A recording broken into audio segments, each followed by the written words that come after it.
jugar recluso, es el título de esta charla, y sugiere que se nos ordena jugar.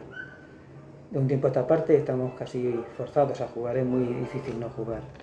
El juego se introduce en todas las instituciones, primero en las escuelas, más tarde en los hospitales, incluso en los manicomios, en las cárceles también, y últimamente en algunos empleos, en algunos trabajos. Pero no es el juego en sí que se introduce, sino una selección del conjunto amplio del juego, lo que llamo juego reproductivo, juego servil, juego adaptativo, juego esclavo, juego esclavizante, porque se ha dado una destrucción mercantil, política y escolar del juego libre. Estoy forzado a explicar qué entiendo por juego libre, para hacer justamente en esta charla una reivindicación del potencial subversivo, trastocador, cuestionador de este juego no sometido a reglas.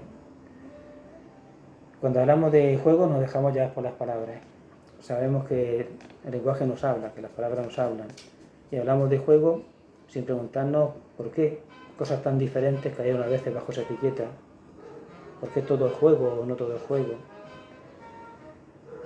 ¿Dónde quedamos los límites? Decía Huizinga que cada cultura, cada país incluso, determinó lo que era juego de forma diferente. Y algunos juegos que en Occidente se han nombrado así, otras culturas no los consideran como juego. Creo que nosotros, europeos, hemos creado un cajón desastre interesado para diluir un tipo específico de juego que tiene una virtualidad, decía, transformadora, el juego libre. Porque no es lo mismo jugar al ajedrez, pensemos en esa jugada del ajedrez, dos muchachos, dos personas, intentando ganar, siguiendo reglas muy estrictas, a dos niños que están al lado del mar, juntos construyendo castillos de arena. Están jugando en ambos casos, pero es tan grande la distinción estructural que no puede estar juntos bajo una etiqueta. No son juegos sin más los dos. El juego libre estaría ahí al lado del mar y el juego reproductivo en el ajedrez. Igual que vemos a una gente dramatizando bajo un guión, quizás bajo la mirada también de un director, y al lado, más allá, un grupo de muchachos que están improvisando roles, jugando a los personajes sin guión y sin mirada adulta, hay una diferencia. En el caso no se da la libertad, en ese mundo sí. Otro ejemplo muy claro, le regalamos a un niño un coche teledirigido y lo usa. ¿Quién usa a quién? ¿Quién dirige a quién? ¿El niño al juguete o el juguete al niño? No sé, pero lo que está claro es que ahí no hay libertad. Ahora bien, si ese niño sale más tarde con su amigo o solo a inventarse autos, a construir vehículos con cosas que encuentra por las calles, plásticos, palos, ruedas, ahí sí hay libertad. Creo que se quiso diluir la especificidad del juego libre en este cajón desastre por razones políticas, por razones de clasificación social, de optimización del dominio. No son juegos libres todos aquellos en los que se da la obediencia. Aunque sea la obediencia a un juguete, porque cada juguete que adquieres o que te regalan lleva tácitamente como unas instrucciones de uso. Tienes que hacer lo que el juego permite, lo que el juego te permite. Ningún juego de obediencia es libre, ningún juego reglado, ni la baraja, ni el ajedrez es libre, porque tienes que someterte a reglas que te vienen de fuera. Son juegos siempre competitivos normalmente, no son libres los juegos competitivos, son juegos adaptativos. Los juegos sujetos a una mirada adulta, ya sea un profesor, una familia, un padre, no son juegos libres porque están sujetos a esa mirada precisamente, que tiene un poder de intervención en la dinámica lúdica. Son juegos libres aquellos que acontecen sin nombre siquiera.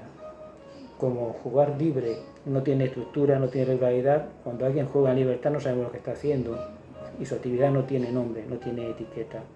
No hay reglas, no hay competencia, nadie gana, nadie pierde, no tiene ninguna ventaja material, ningún premio. No obedece al mercado, ni tiene que ver con un juguete justamente adquirido en el mercado. No tiene que ver con la institución. En el juego libre ninguno de los dos quiere humillar, controlar, dominar, vencer al otro. Y tampoco está obligado a seguir normas que vienen de fuera. Esto parece como muy exigente. Diremos, bueno, entonces el juego libre, Pedro, no existe tan exigente. No, justamente es lo más normal del mundo. Cuando vemos a los niños pequeños a poco tiempo de nacer, se dedican a jugar y juegan con cualquier cosa. Una cuchara que encuentran, un trapo, un plato, lo que sea, y están jugando. Y es evidente que están jugando. Aparte de aprendiendo, están jugando. Y es juego libre. Y en nuestra vida adulta también hay muchos motivos para el juego libre. Cuando nos escapamos de la doble razón que domina la existencia moderna, la razón económica ya que pasamos casi todas las horas del día intentando rentabilizar el tiempo, comprar, vender, producir, etc. Y la razón política que nos lleva a obedecer, seguir normas, más ahora que nunca, que estamos casi por completo robotizados, y al mismo tiempo, en la medida en que podemos, ejercer un poder sobre los otros, dominarlos, tiranizarlos incluso en ocasiones. Luego, el juego libre es frecuente. Como es difícil de definir, porque esas cosas que acontecen, cabe hablar de él en términos negativos. Diría que es apolítico o antipolítico, antieconómico, al mismo tiempo, que abre un campo grande para la cooperación, para la fraternidad, para la ayuda mutua, y que no se deja atrapar por la moral dominante. Es una instancia lúdica que tiene este poder de situarnos fuera de la cultura incluso, más allá de las normas sociales en ocasiones. Digamos que el juego libre es ambivalente. Por un lado es alegre, es festivo, es dichoso, es placentero, es enriquecedor, pero por otro tiene una especie de malevolencia intrínseca. Tiene una capacidad de cuestionarnos, de hacer que nos riamos de nuestro mundo y de nosotros mismos. Es más bien una actitud que un fenómeno concreto. Está en las antípodas de los juegos deportivos. El deporte, esta crítica que la hizo Jacques Ellul, es una aberración humana, en mi opinión. Es una apoteosis de la competencia justamente del individuo aislado que pelea cuchillo entre los dientes contra los demás, de sometimiento a normas, reglas, instrucciones, de dependencia del mercado, de asunción de una moral heterónoma, etc. Y el juego libre es todo lo contrario a los juegos deportivos. Aquí un paréntesis. Yo estoy por el ejercicio, por la actividad física. Muchos juegos libres suponen un gasto importante de energía, pero eso no es deporte. Eso es otra cosa muy distinta. La necesidad que tenemos de usar el cuerpo y de moverlo a través del estado social, de la ciencia médica, se convirtió en una falsa necesidad de hacer deporte, que no es lo mismo. El juego libre estaría del lado de esta exigencia de mover, de usar, de gastar energía, y el deporte sería un juego en todo caso reproductivo o adaptativo. Según Huizinga, otro que no me gusta, estos son los rasgos más visibles del juego libre. Primero, eso, que se desarrolla sin sometimiento a normas. Segundo, la seriedad terrible de los niños al jugar. Tercero, su carácter festivo, decía. El desinterés, no se persigue nada con él. Una especie de afinidad interior, intrínseca, se juega por razones que están dentro del juego, que no tienen que ver con lo externo. La conciencia de que al jugar te sale de la vida corriente y tiene aquí un bello componente de fuga, de evasión de una cotidianidad que quizás te oprime. El juego también libre siempre es una fuga. La camaradería entre los participantes. Es una actividad que sienten como necesaria y muy importante, no una opción, no una elección, sino algo que tienen que hacer. Una actividad que requieren, que exigen, que demandan, casi sagrada. Y un halo de misterio que rodea al juego libre. Yo quiero hacer un avance teórico sobre lo que dice Huizinga y plantear un lado político en el juego libre. Sostengo que tiene rasgos menos visibles y más importantes. Y aquí hago un cuestionamiento de la teoría materialista o marxista, que consideró que lo básico, por decirlo así, de forma muy elemental en el hombre, tenía que ver o bien con la economía, la subsistencia, la conservación, etcétera, la producción, o bien con la política, el gobierno, la presión, y daba al juego como papeles secundarios para los intersticios. Yo considero que quizás no, que cuando las personas, los seres humanos, estuvieron justamente en ámbitos en los que no se daba ese poder político y esa presión económica, se dedicaban a jugar, se dedicaban a lo lúdico. Y dentro de lo lúdico estaba entonces el aprender y estaba entonces el buscarse los medios de subsistencia. Este concepto amplio de juego libre significaba que incluso trabajar, entre comillas, para alimentarse podía ser divertido. Cuando los nómadas antiguos iban por los caminos y se dedicaban a buscar alimentos, no lo hacían con dolor, sufriendo, bajo un látigo, sino que era divertido, como sentimos hoy cuando recolectamos, no sé, setas, champiñones, cualquier cosa, cuando buscamos encontrar, podemos encontrar. Era lúdico encontrar los alimentos. Cuando en el mundo indígena, mesoamericano o latinoamericano en general, las campesinas, los campesinos se arreglaban para ir a los huertos, se vestían, se acicalaban, se pintaban e iban a los campos cantando, era lúdico. Iban a estar con la tierra madre e iban a divertirse. Cuando nosotros vamos a las fábricas, o a las minas, o a las escuelas, no vamos así.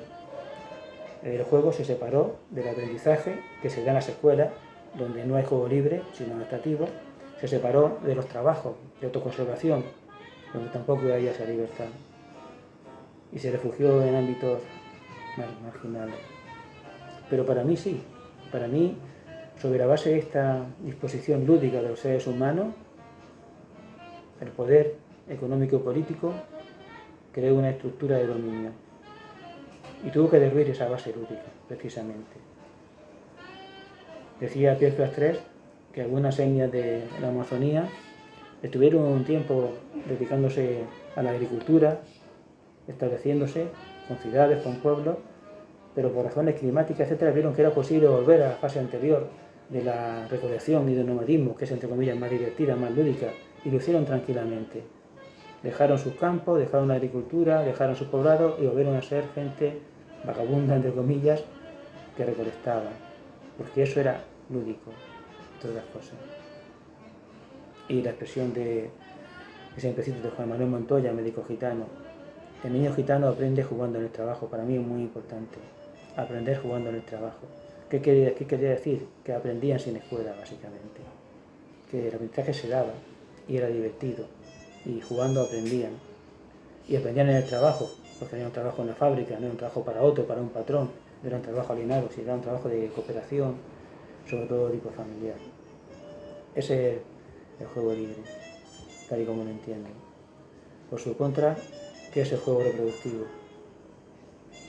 Vamos a definirlo a través de la investigación científica, porque del juego reproductivo no hablan los niños ni los jugadores, hablan los científicos, los pedagogos, los educadores, nos saltan con sus palabras.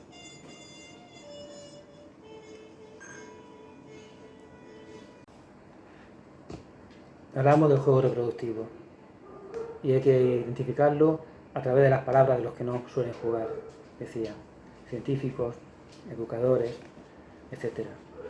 Hay un punto en común en todas las tesis que hablan del juego y de perspectiva.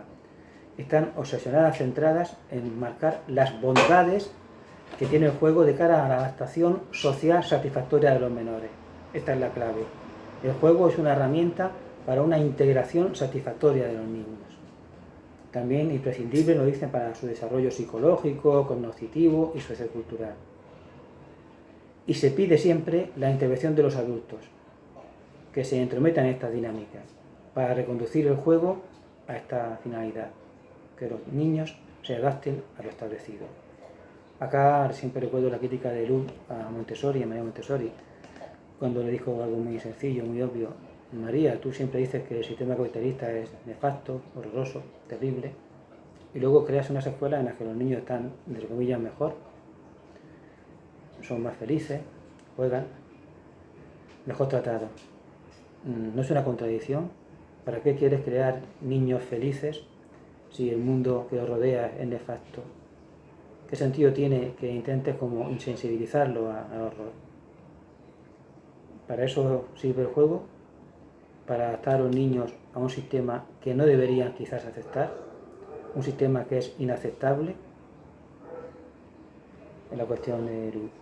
Y todas las corrientes que interpretan el juego, que son 4, 5, 6, 7, tienen este punto en común. Importante las teorías psicoanalíticas a partir de Freud, que ven el juego como sobre todo un medio de expresión de muchas cosas, instintos, frustraciones, necesidades. Se subraya su función catártica, reparadora de muchos problemas, y se ve como una especie de experimentación para la vida futura. Ya Freud habla mucho de esto, de que deben intervenir los adultos, mediando en los juegos y estableciendo límites. Esta idea de límite es importante en el psicoanálisis. Las teorías de la comunicación a partir de Bateson, que sugiere que en el juego de los niños hay, por un lado, algo evidente que se ve, y luego otros niveles metacomunicativos que no percibimos. Las teorías neoconductistas en la línea neoliberal, obsesionadas con que el juego puede servir de facilitador para el progreso social, que es muy importante la intervención de los adultos, los educadores, los padres, la familia, los hermanos mayores en el juego, porque de eso depende el progreso social. Las teorías cognitivas, con Piaget o Vygotsky, que relacionan el juego con estas fases de maduración cognitiva. Cada fase tiene un tipo de juego. etc. Luego un montón de planteamientos mixtos o singulares como Gros, que ven en el juego una anticipación funcional. El niño se prepara en el juego para lo que va a ocurrir en el futuro. Barthes dice lo contrario, no, el juego es propio de los niños, no tiene que ver con el futuro. Buller hablaba del principio del placer en el juego. Un montón de teorías que podemos admitir, pero todas están, digamos, de acuerdo y se pueden superponer en este conjunto nítido, abigarrado de un juego reproductivo, adaptativo, que sirve al sistema y que tiene por objeto la integración de las personas mediante la actividad lúdica. Acá se desató un combate contra el juego libre, un combate económico, político y científico. La ciencia hizo lo que acabo de explicar, pero también la economía y el poder hicieron sus cosas. La economía, a través del mercado, quiso acabar con el juego libre mediante el imperialismo del juguete, mediante la industria del juguete, que es todo lo contrario, como decía antes, de la libertad. El poder usó el juego para dos cosas, para conservarse o para transformarse, o para transformar. Y tenemos juegos elaborados, complejos, fascistas, cristianos, comunistas.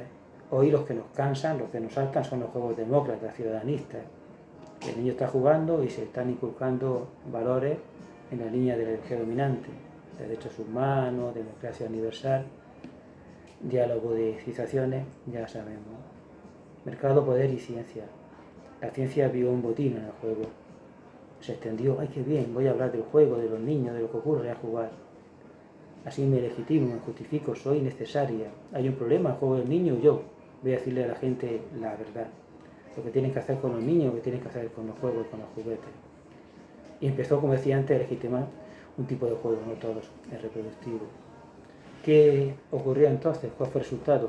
Primero, se dio una reducción sustantiva de las ocasiones para el juego libre, que quedó arrinconado. Una producción masiva de juegos y de juguetes reclutados, adaptativos. Pensemos en el Monopoly, por ejemplo, en los videojuegos competitivos o agonales, en los que se mezcla siempre el tema de la lucha, el tema de la guerra, el tema del dinero, de las monedas, y delimitados también roles sensuales o sexuales del hombre y la mujer.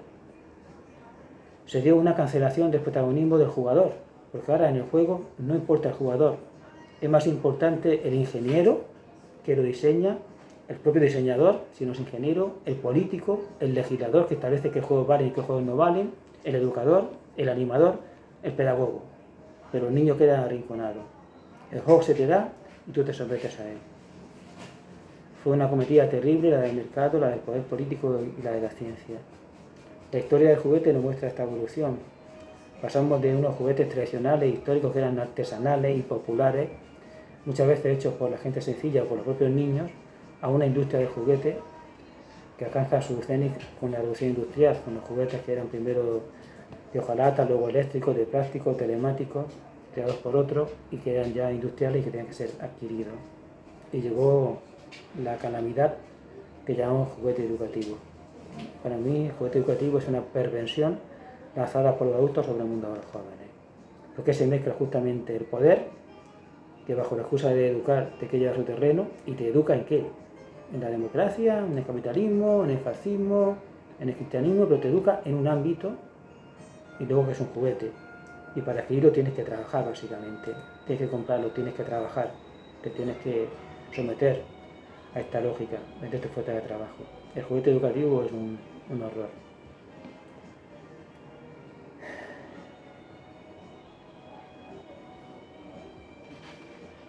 Por último, quiero introducir algunas cuestiones sobre una avanzada, una ofensiva ya institucional. Y aquí llevo el tema del juego a mis obsesiones de siempre antipedagógicas. Lo que hizo con el juego el poder político, sobre todo la democracia y el capitalismo tardío. Es una cuestión un poco más complicada. Por un lado, se hizo servir para esta táctica demofascista de ludificar, dulcificar todos los espacios de opresión. Hacerlo servir como lubricante. Y por eso el juego se introdujo casi a punta de pistola, como decía, en las escuelas, en los empleos, hospitales, en las cárceles. Pero era un juego ya desnaturalizado y un juego no libre, filtrado por esta burocracia del bienestar social y por muchos agentes bienestaristas, que pueden ser colectivos, activistas, empeñadas en eso, en dulcificar y ludificar todos los ámbitos de dominio. Hoy los docentes sabemos o sabéis que el juego juega un papel muy importante. El juego juega un papel muy importante en la dinámica escolar. Se tienen que amenizar los recintos de poder. En segundo lugar, se convierte, y esta línea la ha marcado Ivan Illich, necesidades originarias que están ahí, como la de jugar, decía, o mover el cuerpo, en otra cosa, en falsas necesidades. Es cierto que todas las culturas juegan. Yo a veces parezco relativista. Sostengo que hay diferentes tipos de seres humanos, que no somos todos iguales, ni mucho menos, que no tienen mucho en común, decía pues un indígena asiático con un europeo o un japonés, no indígena. Pero a veces siento la tendencia de ser un poco sí naturalista en plano retórico, porque yo en todas partes he visto jugar, en todas las culturas he visto jugar. Esto es casi lo único que he visto que se da en todos los rincones del mundo y creo que se dio en todo el tiempo. Creo que sí que hay una necesidad originaria de jugar, pero que luego la administración y el Estado la convierte en una falsa necesidad de algo distinto: consumir, adquirir, comprar elaborados lúdicos, mercantiles e institucionales, que es otra cosa. Ya no es jugar, es comprar, es adquirir. Y estos sí son juegos adaptativos.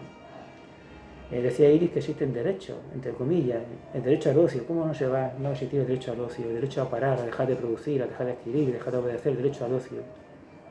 Esta demanda, el Estado social sobre todo lo convierte en algo distinto, en una restricción de la libertad de jugar. En lugar de reconocer ese derecho, vemos que la calle casi no existe. Se restringe la libertad de jugar bajo la excusa de derecho al ocio. No hay calle, se hace más extenso el encierro escolar, que empieza antes y acaba después, se regulan los juguetes desde el punto de vista legal, con lo cual muchos son también excluidos porque no cumplen normas, se reglamentan las actividades recreativas y al final el derecho al ocio se traduce en una restricción de la libertad de jugar. Pasó en educación, en salud, en la vivienda, en el transporte, en el campo de la seguridad y pasó en el campo del juego. Una gestión política bienestarista de la necesidad de jugar y un uso demofascista del juego para ludificarlo. Quiero acabar con una defensa de la razón lúdica. Creo que el juego libre, tal y como lo hemos caracterizado, en sentido amplio que se extiende sobre actividades distintas a él, por ejemplo, la de la conservación personal, la de la alimentación, la de la gestión de la comunidad, podría reinstalarse en la cotidianidad de las personas y aprovechar esa negatividad que tiene, ese aspecto negativo. Este juego negativo, negro, libre, mantiene relaciones de continuidad con cosas que nos inquietan. La poesía, no la de los poetas, la poesía, el absurdo, la locura, lo que llamamos locura, lo gratuito, el don recíproco. Esta es su atmósfera. Y en esta atmósfera entra el juego libre. Y para mí es un ámbito de plena desistematización. Un plano de resistencia contra el capitalismo y de autoconstrucción para esa resistencia, para la lucha. Históricamente ha habido varios ejemplos en el que el juego se mezclaba con otra instancia y tenía un poder transformador. El ludismo, la destrucción de las máquinas en el siglo XIX, que respondía a un conocimiento de que las máquinas eran antihumanas y también a un principio de placer, como se señaló. Era divertido destruir la fábrica, acabar con las máquinas. Yo soy ludista de corazón. En la Edad Media, los movimientos de las brujas, de los frailes heréticos, de los aquelarres, las sublevaciones campesinas, ahí también había un elemento de juego lúdico y de resistencia. Y más atrás, la secta del perro, los clínicos antiguos con su reivindicación de la oralidad, la escenografía, la transgresión, el humor, la burla, las performances, la desobediencia. Era una crítica divertida de lo establecido. Hoy día hay también muchas personas para las cuales no es lo primero la obediencia ni el trabajo. Ellos están por algo así como un trabajo mínimo, no sé si busca vida, llamarlo de esa manera, busca vida, pero que quieren abrir espacios mayores para lo lúdico en detrimento de la posesión y de la obediencia. lleva el juego de riesgo a veces de un tipo de represión. A nivel intelectual tenemos ejemplos lúdicos entre los nihilistas, algunos anarquistas, los románticos, los escritores malditos. Y así lo dejo. Una defensa de la razón lúdica, de juego libre y casi una pequeña, un deseo de que pudiera servir para una subversión de la vida cotidiana.